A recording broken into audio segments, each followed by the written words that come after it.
बिल्ली छोटी जात की थी और उसके पिता ने उसका विवाह करने की सोची।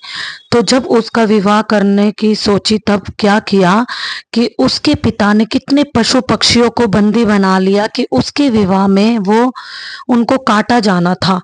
परंतु बिल्ली को यह सब स्वीकार ना था, उसकी आत्मा इस चीज को एग्री नहीं कर रही थी। तो उसने क्या किया, वह अपने घर से भाग गई।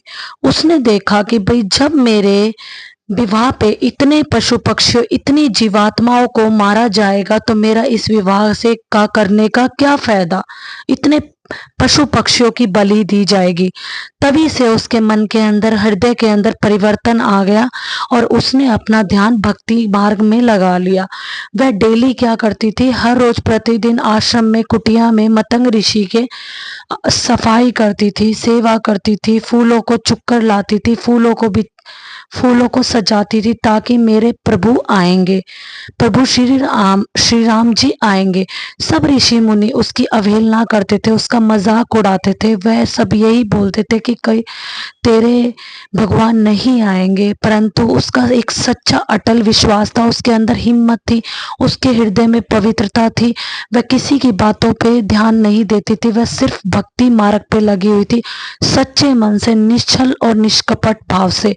और मतंग ऋषि ने जब उनको आशीर्वाद दिया कि श्री राम भगवान आएंगे और जरूर आएंगे, तब श्री राम जी, किसी के घर तो श्री राम भगवान आते हैं, परंतु भगवान ही खुद भक्त के घर पे गए। कोई तो भक्त भगवान को बुलाता है और यहाँ पे तो भक्त अपने आप ही भगवान भक्त के पास गए। देखो क्या लीला है उनकी, क्योंकि उन उसके अंदर एक सच्ची पवित्रता थी, नवदा भक्ति थी, वो भक्ति भाव से परिपूर्ण थी। तो जब बिल्ली ने पंपा सरोवर